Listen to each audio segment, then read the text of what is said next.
Hey guys, Bella Productions,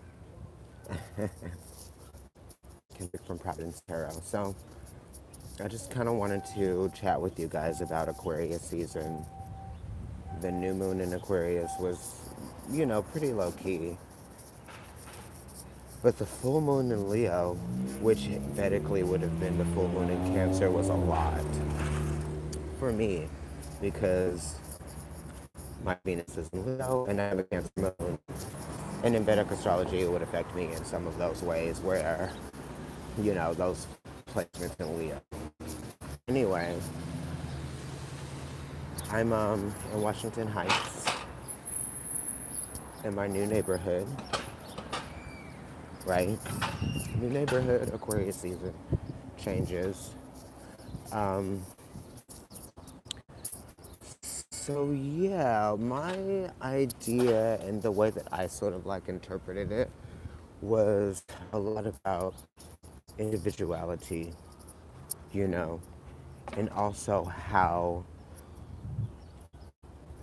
what you absorb and what you pick up from the environment that you put yourself in affects you, right? And you have to sort of like remember who you are within your circumstances and within your relationships with people one on one and on a larger scale, because sometimes we get caught up in, doing the things that are sort of like, it's like doing the everyday things that are kind of like conservative to you, right? To your person, okay? And we kind of get caught up in like a lot of mundane things. But then the Leo full moon also just really brought the focus back to me and myself. It was kind of like I was faced with all of these different instances where my emotions may have been triggered, and then also with other people, like old issues were being brought up just in different ways, specific to who the people were, whether or not they had like a Leo placement, sun, moon, or rising, right? Or if they had a Cancer placement, or if I did, right? Any of those. Um, so it was just a lot, and I was definitely thinking of like completion, because that full moons bring things into completion, right? So some cycles, definitely. Hidden things, hidden truths, some fears that you might be dealing with, stuff like that. Um, yes. And also a change of perspective that a hidden truth sort of like brings, right? So the hidden truth comes to the surface, and then it's kind of like you can't ignore it, right? So it's kind of like, how do you understand, and how are you going to sort of like apply yourself from this new information that you've basically just received, you know? And it's kind of like not going on and being the same that you always were, because I think that we're going from a year of the pig to the year of the rat, and the year of the rat is actually starting the whole cycle all over again, and the year of the pig sort of like ends it. So I feel like that even shows you that we're going into a cycle, a new phase. Also, Leo is kind of like loyalty, right? The loyalty that what you have to yourself, right? And also loyalty to other people. Maybe sometimes you're giving people loyalty that they don't deserve, right? Hi. You know, I'm sure you've felt like that many times in your life. You've been loyal to people and you feel like they don't deserve your loyalty just because of, whatever the circumstances are, and whatever the dynamic of your relationship is. We're talking about individuality, we're talking about eccentricities, we're talking about rebelling, right, against the old you, right, rebelling against your old self, because we just left Capricorn season. Well, we would have just left if I would have done this video a little earlier. But now, we're kind of coming into that season, or that energy we're in it, of Aquarius, you know? And sometimes it's stubborn too with what you know, right? Sometimes we could be stubborn with what we know and not want to change who we are based on what we know, right? But what we know might be like some bullshit, right?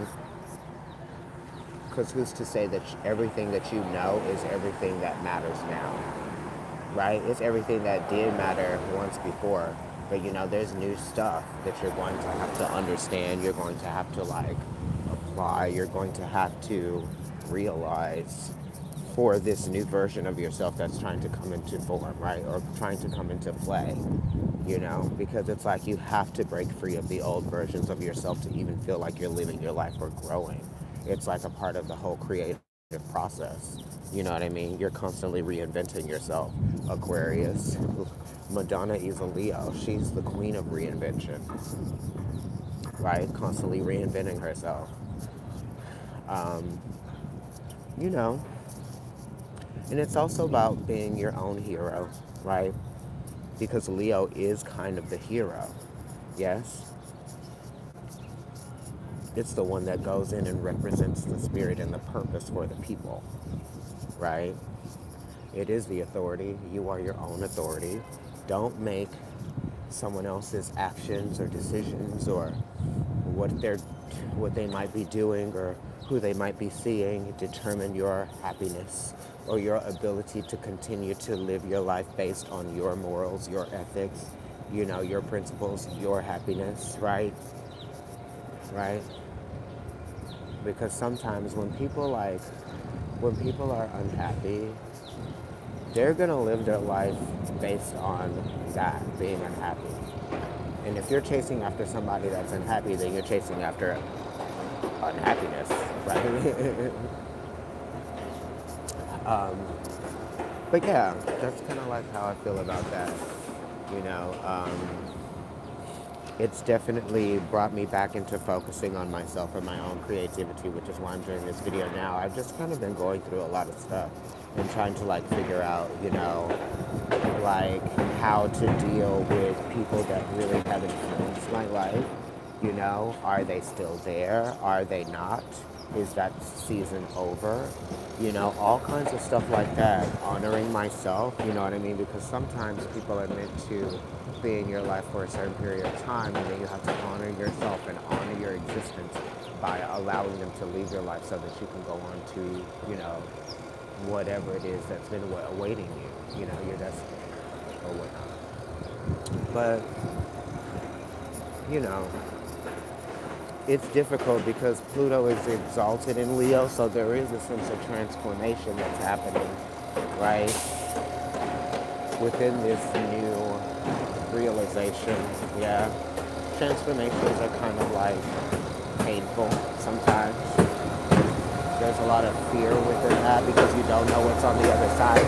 It's New York, I'm in a construction site, sorry. But yeah, we're going to move into, this is about universal love, right? I can love you from afar. I don't have to be close to you to be, to honor the person that you are, right? I don't have to get that involved. That's kind of like all of the air signs, that sense of detachment. So I think like we are all experiencing a sense of detachment or having to detach or a responsibility to detach from old things that don't really serve us anymore, or like old ways of doing things that like, or allowing things, right? Because it is talking about what you allow as well, being fixed. It talks about things that are, old habits, ways that we may not want to change that we need to. That's fixed energy as well. I'm not going to let this video be too long, but yeah, we're going to be going into that energy of um, compassion and universal love, I believe. Wait, no, that's Aquarius, sorry. But universal compassion, right? Of Pisces. But Mercury is going to be going retrograde there, and we'll see what that's like. The last time Mercury retrograde in Pisces it was like a year ago. And I remember what was happening around that time. It was very emotional for me. So this was sort of like a reference point to that coming up now, but it's like I can deal with it in a different way because the moon has really gone all the way around. So it's like I definitely have matured, right? Emotional maturity. What you've learned, what you can apply now, right, through your journey, all of that. Anyway, it's time to sort of like determine who we are now. And that's what I sort of like am pulling from this full moon Leo energy in this Aquarius season. Anyway, I'm going to post some more videos. The weeklies will be going up soon. Yes. Stay motivated, everybody.